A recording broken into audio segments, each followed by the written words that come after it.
This is Brendan, paragliding. He was caught by a gust of wind and dumped 30 metres head first into the ground. Anything here? No recall of the event.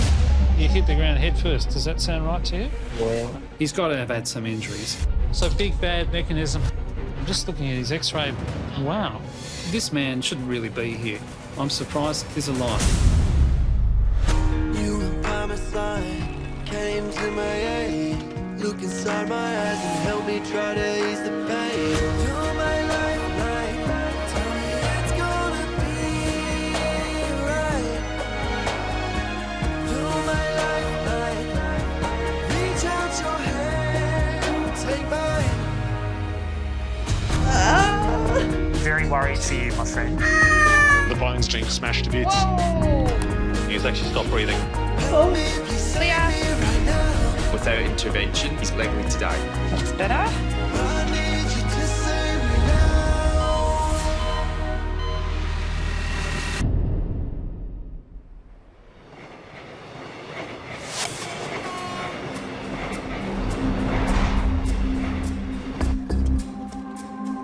She had an LOC for at least 7 minutes. As emergency doctor Emma West is partway through her shift, she's concerned about saying the Q word. It's actually quiet, and we don't say the word quiet because then it brings on chaos. I keep looking up the ambulance board thinking something's got to come. And just as Dr. Emma predicted, she's jinxed it. A chopper is landing on the rooftop with her next patient on board. We're about to receive a helicopter with a person in their 60s who is involved in a high-speed car accident, car versus pole. Darren. A 60-year-old woman has been trapped in the car for 90 minutes. The early reports from Air Ambulance are that this woman is confused. That makes me very worried about a head injury. Hello. The patient is Sharon, a mum of 4 who was driving home when she was T-boned at an intersection, causing her car to spin and crash into a telegraph pole. Sharon's dog Nemo was in the car with her when the accident happened. Hello. You're pretty sore in that right arm. Yes. What's your name? Sharon. Sharon. Nice to meet you, Sharon. I'm Emma. We're going to move you onto the next bed, and if you're in pain, we'll give you more pain relief, so don't worry. 1, 2, 3. There you go, Sharon. With Sharon's car having smashed into a pole, Dr. Emma is concerned that the huge force may have caused extensive internal injuries. Just going to do a little ultrasound of your chest. Where were you headed, Sharon? Were you off to work or...? no, I just finished dropping my son off in the city home. He was going to work, was he? Yeah, I dropped him off. Yeah, You're worried about your daughter? yeah, she's at home. And does she know? I just opened Sunday. No. Okay. The 60-year-old's family rely heavily on Sharon, including her elderly mum, Leonora, who lives next door. I always ring her at 8:30 to make sure that she knows I'm awake and I'm out of bed. We go shopping and then we go to bingo. Oh, I love her so much. I really do. Sorry. I mean, she'd better not leave me because I don't know what I'd do without her. She was trapped for quite a bit of time mechanically in the lower limbs. That's all where I'm pushing? She also got right humeral and radius ulnar, which is her main concern. Splintered right arm, pelvic splint in situ. The paramedics are very worried about an injury to this woman's right upper arm, but they're also worried about a pelvic injury, lower limb injury. Does not recall the event. How fast were you going, do you I think? don't know. I didn't even know I had an accident. Yeah, right. She has no recollection whatsoever of the accident. That's got me very worried that she could have quite a significant head injury. Right rib, pelvis in a binder. A little bit low, Annie, the binder. She does have a tender medial left ankle.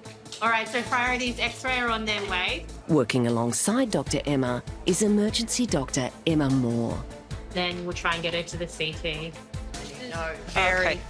Yeah, I noticed, yeah. The severe pain in Sharon's upper arm is ringing alarm bells. So that's off kilter compared to that side. Yeah, it is. It's shortened and it's sitting up like that, isn't it? Sharon's arm is hard like a rock. There's clearly significant bleeding. I'm really worried about a broken bone. It actually poses a risk of the pressures within that compartment becoming too high, something called compartment syndrome. And that's an emergency that's going to require an operation extremely urgently. This is very deformed and hard.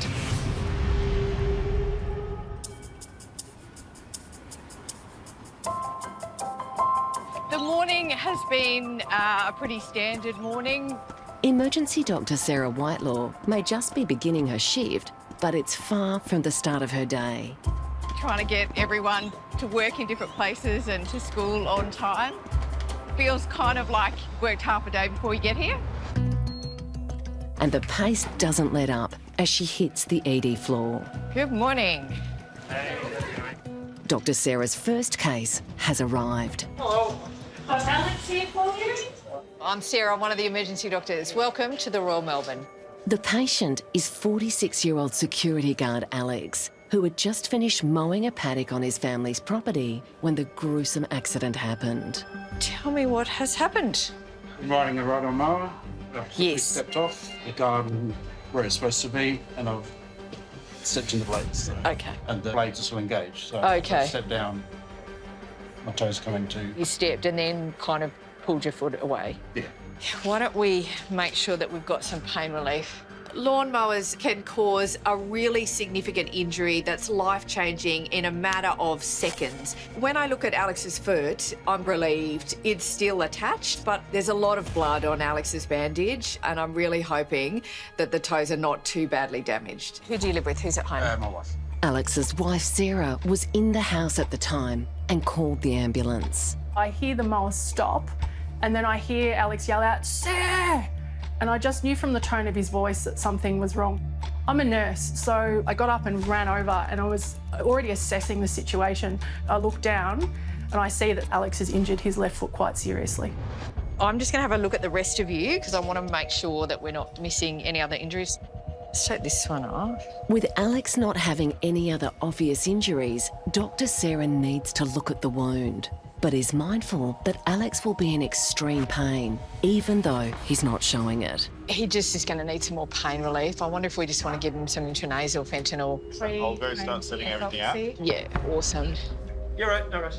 As Dr. Sarah prepares to unwrap Alex's bandages, he shows her a photo of what remains of his steel-capped boot after the blade sliced through it. That looks like you're not wearing that boot again. Looks like it's time for a new pair of shoes. Looking at this photo, I'm really worried now that he might not actually have any toes left at all. Losing your toes can be a completely life-altering injury. It's a pretty small part of the body, but it's so important for the way that we walk and the way that we balance. So what we see when we lift up the dressing is going to be really important to Alex's life.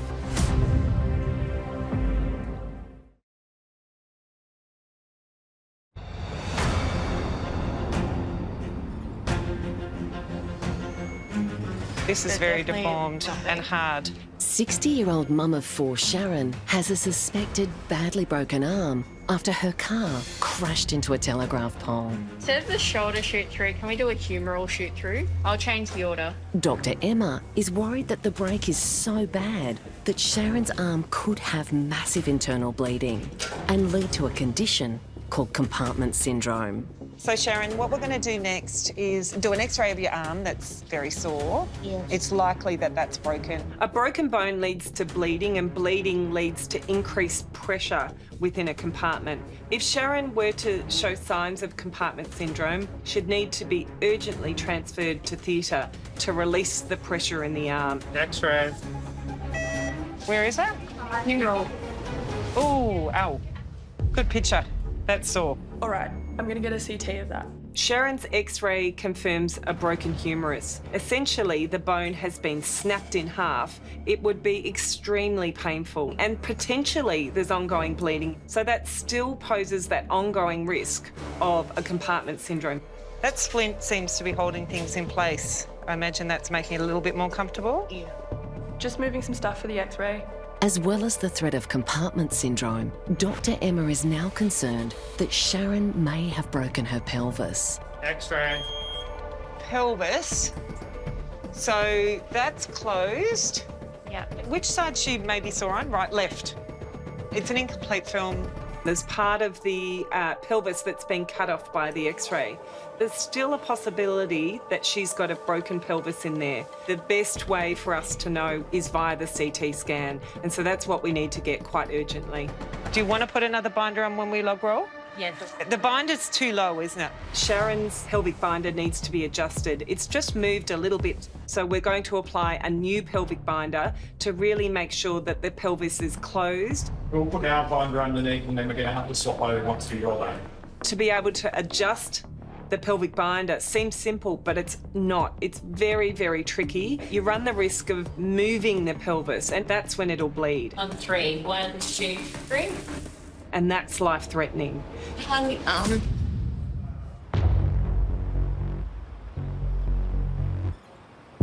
Okay, are you going to be okay? Yeah, fine. Dr. Sarah is about to unwrap the toes of 46-year-old security guard Alex after he stepped off his ride-on mower and his left foot went into the blades.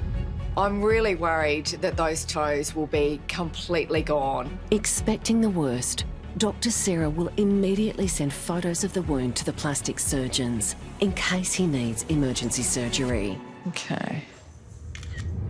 When I lift up the dressing and look at Alex's toes, it's a really significant injury. The blade has macerated them, so it's many, many, many cuts in a very small period of time. I'm particularly worried about that second toe.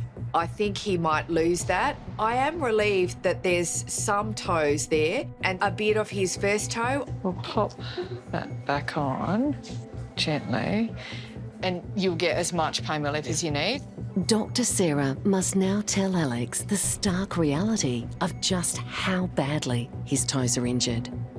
Looking at it, look, you might lose the second toe, I reckon, but they will do their best to save as much as they can. I'll let the plastics guys know and we'll get some x-rays. You'll need to go to the operating theatre to have a look at exactly what's going on and save as much of the nerve and the muscle and the bone as possible. A split-second lack of concentration could affect the rest of Alex's life. Oh, silly person, man. What have I done? Yeah, it's just silly. I looked down and the top of my boot was missing. I didn't realise how bad it was. I want my big toe. That's the important one. Yeah, the other little one's fine, just the big toe's an important one. We're about to take you for an x-ray, I think, of your foot. It's really important that we get x-rays of Alex's foot and they'll show us how much bone is left. That will mean that the plastics team can build around those bones and maybe use some skin grafts to give him back some sort of big toe. That's really good. All right, nice and still there. That's good. All right. As Alex returns to the resus bay, Dr. Sarah can now see the full devastation of his injury. That's not a great x-ray for Alex. We can see that the top 2 bones of Alex's second toe are just not there. These are the bones on the big toe, but they've been shattered into many, many pieces, and this is where the rest of Alex's big toe should be, and it's unfortunately been cut off. There is a strong possibility that Alex could lose both of those toes completely and that the plastics team will have to amputate. Hi, it's Sarah, one of the ED consultants. Dr. Sarah urgently updates the plastic surgeons. So it's the first and the second toe of his left foot. It's soft tissue and bony injuries. They're just both shattered. It's a fairly manky wound. When I look at the wound, it's really contaminated. It's dirty. There's a lot of grass and some soil still in the wound. I know that infection setting in would be an absolute disaster in this type of injury, and it could spread and end up with Alex potentially losing his foot. It's pretty contaminated, like there's bits of grass and mank in it, yeah. Dr. Sarah is on to the plastic surgeons about 46-year-old Alex, who's already lost a toe and could also lose his big toe after he stepped into the sharp blades of his ride-on mower. Cool. See ya, bye. Now having all the information, Dr. Sarah must let Alex know they may not be able to save his toes. The X-ray shows what we would expect, where the bones in the toes are pretty broken in lots of places, but the bones in the big toe are there, but they've been shattered into many pieces. So the plastics team will come and see you, we'll wash it out and wrap it back up. The best way to prevent infection is to get that wound washed out. We will put some saline, some sterile salty water through the wound. We've got to balance that with the pain that Alex will be feeling. We've got to do this as quickly as possible as well. If you have to give me a number out of 10, 10 being the worst pain ever in... 7 or 8. Emergency nurse Bab Shah acts quickly to get Alex's pain under control so she can begin to wash out his wound. So we've just given you a little bit of fentanyl. The thing is that the pain's so localised, you'll still feel that stingy, burning, all that sensation. I'm going to start a flush through the wound just to get those dirt and sand and grass and everything off it. It's definitely going to sting. Just going to put a ball around that. Can you feel me touching there? Right, there? Yeah. There? Do have a lot of respect for you, looking at it while it's being done like this. I don't think I'd be able to do it. Alex is just calm and collected and just looking at the whole procedure being done. Alex not being visibly distressed and not complaining has definitely made my job a lot easier. Thank you for helping me. Alex's foot can now be rebandaged, ready to go to theatre. I'm Sarah, I'm one of the emergency doctors. I'm Sarah. Hi, Sarah. Alex's wife, Sarah, has finally made it into the ED to be by her husband's side.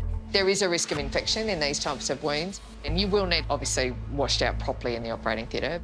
Alex is about to go into a really big operation. I'm not hopeful at all that they're going to be able to save Alex's toes. Losing a part of your body is really significant. He's got a really long road ahead.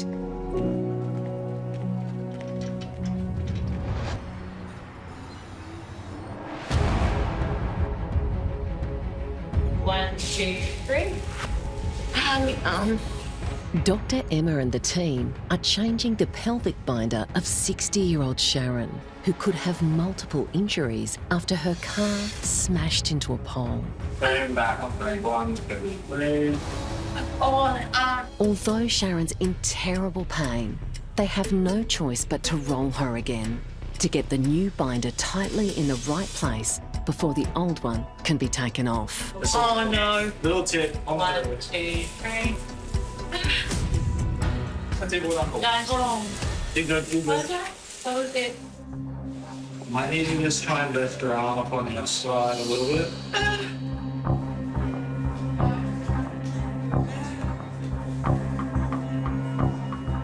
Success. Sorry, it's at the moment. This will make it a little bit more secure.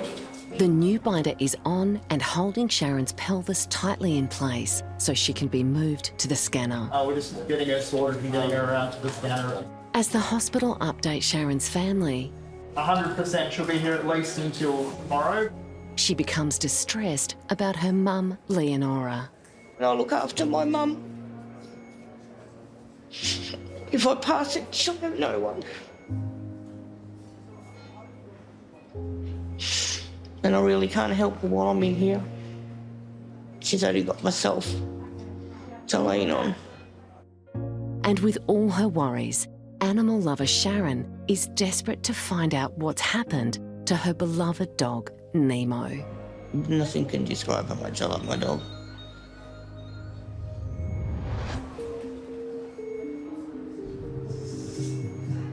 Hello, darlings. With Sharon's family so far away, emergency nurse Tanya Wallace understands how hard it is to be in emergency all by yourself. You don't need to do anything but lie there and look pretty, okay? When I look at Sharon and see how upset she is, my heart really breaks for her. So she could potentially have a pelvic fracture. She's got a broken arm already and she's complaining of pain in her ankle. It's important that we get her to CT quickly.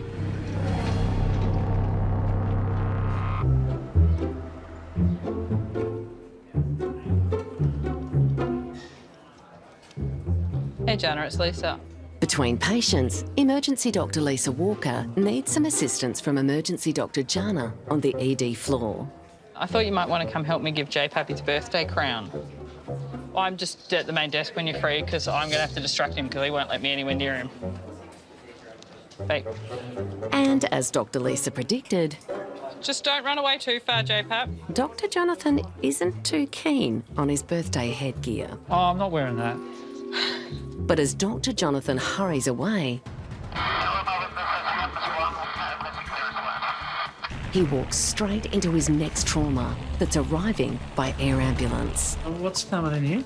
Post hang gliding. Hang glider. Yeah. Yes, there's someone who's fallen out of the sky, possibly in a paraglider, maybe a hang glider. What we know is this guy's fallen from a huge height. Anything above 3 metres, any kind of injury is possible. People don't tend to survive falls more than about 10 metres. 30-metre fall. That's a big fall. Should we get the med pack? Just get the med pack. With such a catastrophic sounding crash, Dr. Jonathan and the team prepare the trauma bay for all possible injuries. This is why you stay on the ground. Exactly. Go read a book, get a book club or a knitting club or something. On the floor.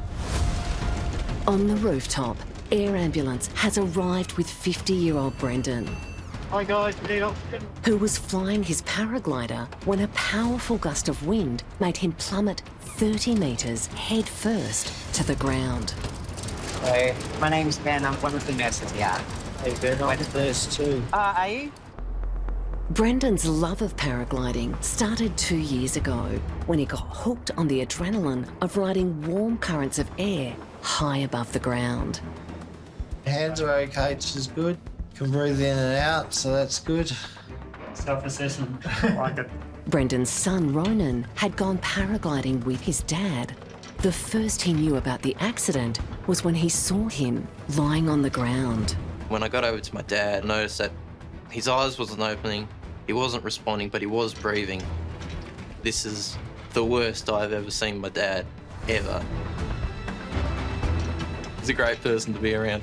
I love him very much. He's someone that I would miss if he was gone. Hi, is this the hang glider man? Paraglider. Right, paraglider. We'll get him across and he can give us the handover. Actually, Did you say you're an emergency nurse? I have worked emergency in Calgary. Welcome. Welcome back.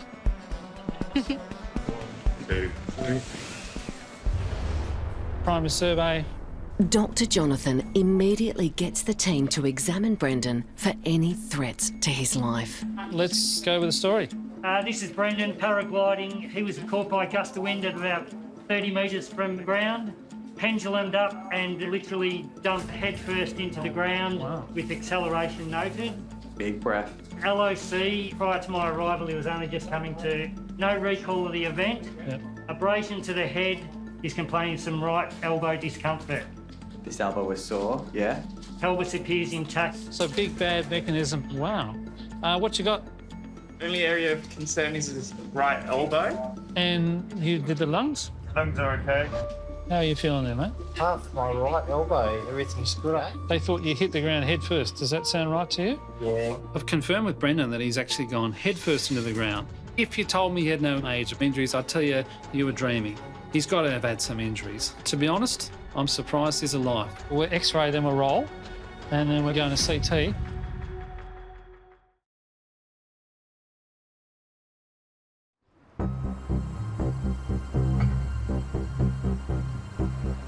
X-rays for me.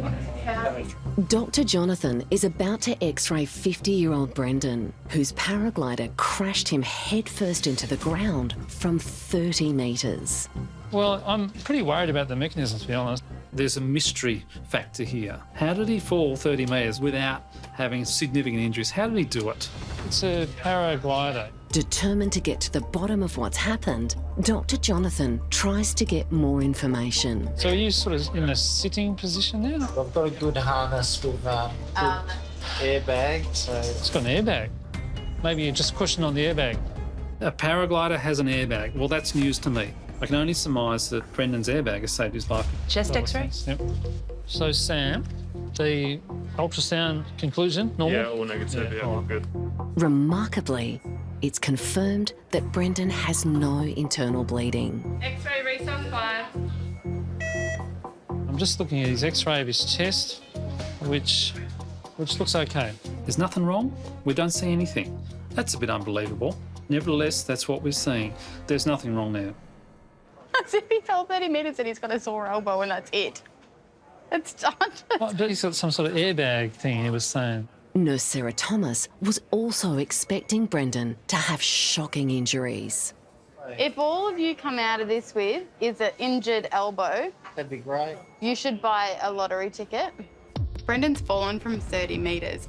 That airbag has had a major impact on saving his life. I absolutely stand by what I said. He needs to go out and buy a lottery ticket.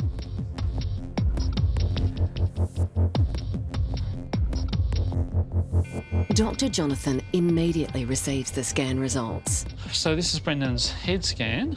You would expect at least some concussion. Turns out this is looking pretty normal. We're looking at Brendan's head scan. We're worried that at least he would have a minor contusion or a bruise, but actually looks pretty normal. Well, that's amazing. Let's have a look at his neck. That's probably arthritis there, that's not a fracture. So his neck looks okay. We look at his neck scan, it's all looking normal. Head's normal, neck's normal. Are we looking at the right scan? Is this really the person who's fallen 30 metres and landed on his head? Because this scan does not look like someone who's done that. Brendan's got a sore elbow from the fall. He's got a fracture of his radial head. That little bit has come out of place. If his pain's well controlled, he could be walking out of here in a sling. So that's great. What a lucky guy. Having established that Brendan doesn't have any immediate life-threatening injuries, Dr. Jonathan knows all that could change with more detailed investigation. I wouldn't be surprised if more injuries are discovered in the next hours to days as he leaves emergency to be looked after by the other specialty teams. I mean, you'd have to have more injuries after this kind of mechanism. Yeah, if I'm still walking and moving my limbs, I think I'm very lucky. Absolutely.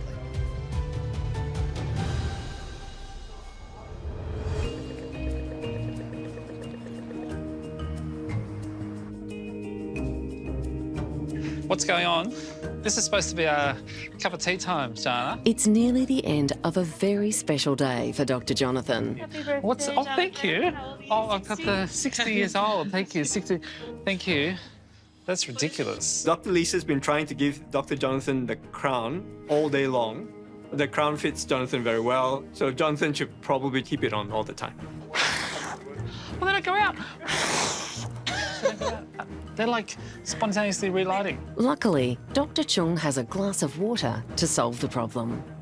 Thank you. I'm saving a big bit for you, Chung.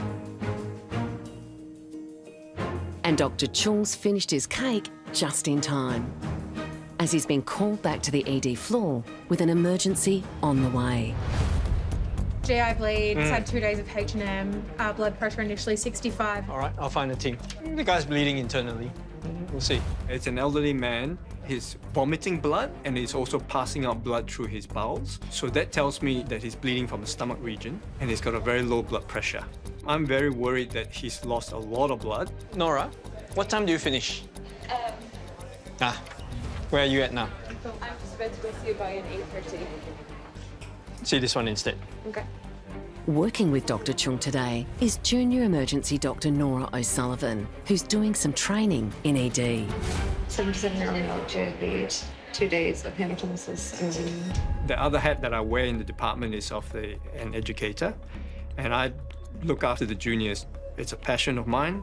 So I decided to work with Nora to give her the chance to upskill, to gain more knowledge, to gain more experience, and to manage a sicker patient. So what will you need? It'll just basically be like where the source of the bleeding is, trying to resuscitate him from the fluid. Probably the stomach, right? Yeah. So we're gonna give him stuff to stop the bleeding. Yeah. I know that Dr. Chung, if he approaches you to take a case, there's clearly a learning objective from it. When somebody presents with vomiting containing blood or blood from the back passage, it could be a peptic ulcer, which is an ulcer of the stomach. And in other cases, it can be things that are more sinister, such as an underlying gastric cancer. Are you in here? In the H&M? You're in here. Yeah. The patient is 77-year-old Thomas, a missionary normally based in Kenya who's returned home to Australia for a few weeks. Oh, he looks a bit pale, doesn't he? Yeah. Blood pressure dropped to 65. Peri arrest. Okay, peri-arrest means that there is concern that his heart's going to stop. And in this situation, it would be due to the amount of blood that is lost. It's a serious situation. He's probably going to need some blood, I think. Very ready. Go. Hi, Thomas. My name's Nora. I'm one of the doctors. I heard that you had a bit of a rough day today. Is that right? Yeah. What happened? Firstly, my stomach was throwing up. I was getting nauseous. Yeah. Okay. So I moved to the toilet. Yeah. It was dizzy, and then How many times has that happened, Thomas? maybe 2 or 3. 2 or 3 times. And was it like blood clots that was coming up? Blood clots. And has that ever happened to you before, Thomas? No. And then recently, have you had any unintentional weight loss or anything like that? Yes, I've been losing weight. When Thomas tells me that he has had significant weight loss, there are alarm bells going off in my mind. Is this a red flag for a gastric cancer? I should probably ask Chung for some advice about the best management of this scenario. Basically, sudden onset. Yeah, you probably heard me. Any history of it? No history of it, no history of alcoholism. Unintentional weight loss over the past few weeks with night sweats. Yeah, so it could be like a cancer type thing. Bleeding from there. I'm very concerned at this point. He's had significant blood loss and he appears very unwell. We might need to resuscitate you with a bit more fluids, but we'll take it one step at a time.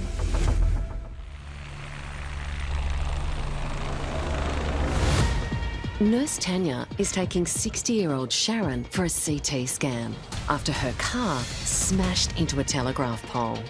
We're just going to get you all across onto the CT and you'll be pain. I'm so sorry, okay? Dr. Emma is worried that Sharon could have multiple fractures from the force of the crash and also compartment syndrome from her badly broken arm. 1, 2, 3. Okay, Sharon, hot feeling coming now. We're nearly finished. I'm looking at Sharon go through the CT scanner and just thinking about how her day started so differently, doing something so selfless for another person, and now she's here with us waiting to see if there is something very serious going on there. 1, 2, 3. Oh, right. Put that up on 3. 1, 2, 3. Oh, you're okay. As Dr. Emma waits for the report of Sharon's scans, the team do everything they can to manage her terrible arm pain. Just taking the slings away. I know. So there's going to be some gentle pulling and some movement when we put the plaster on. It is going to be painful, I'm not going to lie to you. If I swear, I'll apologise. You're allowed to swear. We've decided to plaster Sharon's arm, and that's going to be really, really painful for her as we put that bone back into place. As a nurse, it's really hard to watch any patient in pain. You don't want them to suffer. I'm going to hold. You want to start wrapping? You're doing awesome. You're doing so well. Always been. All right, well done. With Sharon's arm now in plaster, she can at last reassure her distraught mum, Leonora. I think I've cracked my ankle and my arm shattered. They said I'm getting to a pole. So the pole crushed all in and they said decide. I'll be out tomorrow, maybe a couple of days. Dr. Emma can now confirm Sharon's injuries. Oh yeah, there. That's an unusual spot to break it, actually. Sharon's broken a bone on the inside of her ankle joint. It's a type of injury that leads to poor stability of her whole ankle joints. I'm lifting up the leg now. Yep. We need to put it in a plaster so that it's kept nice and still and stable while she's waiting for her operation. Like a stirrup, like this. Sharon has no memory of her car accident. Fortunately, her CT scan is normal, so she doesn't have any evidence of a brain injury. All right, take it away. Yeah, perfect. Sharon's pelvic CT is normal, so that's such a relief for her. She doesn't have a broken bone there, and fortunately, she doesn't have compartment syndrome. But her arm is still badly injured. Quite amazing, that picture, isn't it?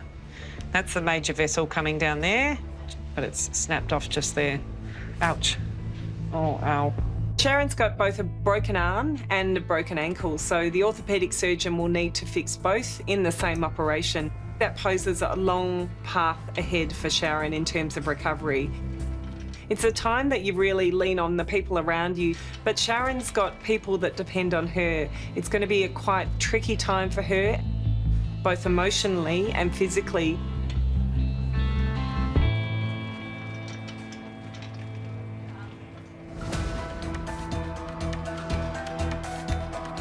We might need to resuscitate you with a bit more fluids, but we'll take it one step at a time. Dr. Chung has asked Dr. Nora to oversee the care of 77-year-old Thomas as part of her ED training. Thomas has been admitted after he lost a huge amount of blood through vomiting up blood clots and bleeding from his bowel. No history of alcoholism, unintentional weight loss over the past few weeks with night sweats. One of the concerns is whether he's got something like a stomach cancer underneath causing the bleeding. But before they can investigate the cause of his blood and weight loss, they need to make sure he's stable and not at risk of a heart attack. So the question is, do you want to give him fluids or make room for blood? Oh, we could do VPG and see what his hemoglobin is on the VPG because that's better. And then make room for blood. Yeah, okay, that's fair enough. Good. A venous blood gas test is a test that we do very commonly in ED. We're specifically looking at Thomas's hemoglobin level to decide whether we need to transfuse blood. We're hoping that Thomas's red blood count would be on the 120 mark. It's very concerning if it's below that. We're also going to check your full blood count to see the levels of red blood cells in your body. Thank you. As the team run the blood tests, Thomas is thankful for the care he's receiving. I'm a Catholic missionary working in Kenya, mostly in preparing pastors and missionaries in the field. I am glad that I am home, and because of that, I am here and I'm getting very good treatment. I think someone must be looking after me. Thomas's blood results have come back. Nora would like some blood. Looking at his hemoglobin and seeing that it's 82, we are concerned at this point that he has lost a lot of blood. So both Chung and I agree that it is best to transfuse him units of blood. So that's bags of red blood cells. How many bags would you like to give him? Probably 2. Should be fine. Yeah. Okay. Thomas, hello, nice to meet you. I'm Chung, I'm one of the other doctors here. Now, you've lost quite a bit of blood, so your red cell count is right down to 82. So what we like to do is to give you some blood, all right? So we'll aim to give you 2 bags to get you up to at least 100. Now, with any blood products, there's always a risk of, infections, but the blood's really screened, and overall, I think the benefits will far outweigh any risk. There are risks involved in giving blood transfusions. The blood is screened, and the risks are very, very small. If Thomas doesn't receive the blood, I'm very concerned that he could have a heart attack. Would you like to sit up a little bit? I'll just bring you up. Oh, you bumped your head too, did you? No, I didn't. Yeah. Dr. Chung is alarmed by the wound on the top of Thomas's head. Did you black out? I don't think I blacked out. Okay. Nora, he's bumped his head. I know what I want to do, but I want to know if Nora knows that too. Do we need to scan his brain? Probably because he didn't recall falling. Nora makes the right call. She understands the significance of the injury and that he needs an urgent CT brain scan to rule out the risk of internal bleeding to his brain. So we need to scan his brain.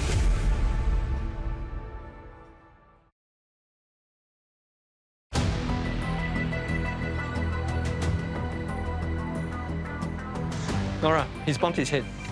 Dr. Chung and Dr. Nora are worried that 77-year-old Thomas could have a brain bleed after he fainted from loss of blood and hit his head. So we need to scan his brain. Thomas needs an urgent CT brain scan to rule out the risk of internal bleeding to his brain. Anyone over the age of 65, if they bump their head, they are at higher risk of internal bleeding. But before Thomas can be safely moved to the CT scanner, the team must give him a blood transfusion to stabilise his blood pressure and prevent him from having a heart attack. So do you want to aim the blood pressure at max above 65 or? 65 is fine. Trying to get Thomas's blood pressure up, the team quickly pumped blood into him. And this one got how much? 337, is that? 337. After giving Thomas the blood, you can see his colour has returned, which is very reassuring for us. How you feeling, my friend? Not bad. You feeling okay? Not dizzy or anything at the moment? With Thomas now stable, he can be moved to have the CT scan of his brain. We're going to scan your head first, okay? While Thomas is being scanned, Dr. Chung and Dr. Nora see the effects of his extreme blood loss. Looking at his sodium, it's fine, potassium's fine, but I can see that he's had a dip in his renal function. So the blood results are telling us that the amount of blood that Thomas has lost has started to affect his kidneys. Also just looking at his hemoglobin. And he's anemic, isn't he? He's That anemic, confirms, correct. yeah. That would explain why he's been feeling so lethargic and why he's so pale in appearance. We obtain a CT brain for Thomas, which luckily shows that there has been no bleeding in the brain. So that's one piece of good news for Thomas. Hi, Thomas. Dr. Nora can now update Thomas. We had a look at your bloods. Your red blood count was down a little bit. We also had a look and we saw that your kidney function had dipped a small bit as well. So we're going to continue to make sure that we're, giving you enough blood flow to the kidney. Thomas is going to leave the emergency department and he's going to go to the gastric ward where the specialists are going to do further investigations and find out what the source of the bleeding was. I think that Thomas is very lucky that he was in Melbourne. He could very well have died. I'll be saying a prayer for you anyway. Yeah, thank you.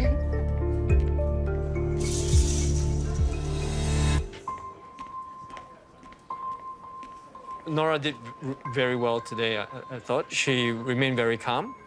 She was very organized, and I think reassured him that he was in safe hands. So we're actually hoping to try and recruit her to join emergency in the future, like next year.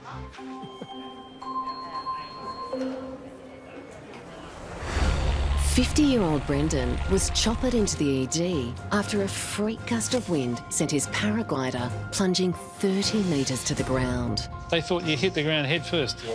Dr. Jonathan was amazed that he only seemed to have a broken elbow. How did he fall 30 metres without having significant injuries? How did he do it? I've got a good harness with airbags. Maybe you're just pushing on the airbag. I can only surmise that Brendan's airbag has saved his life, but I wouldn't be surprised if more injuries are discovered. As Dr. Jonathan predicted, Brendan wasn't as lucky as he initially hoped. I had a fracture on the right side of my face. I also lacerated my liver. I had fractured ribs.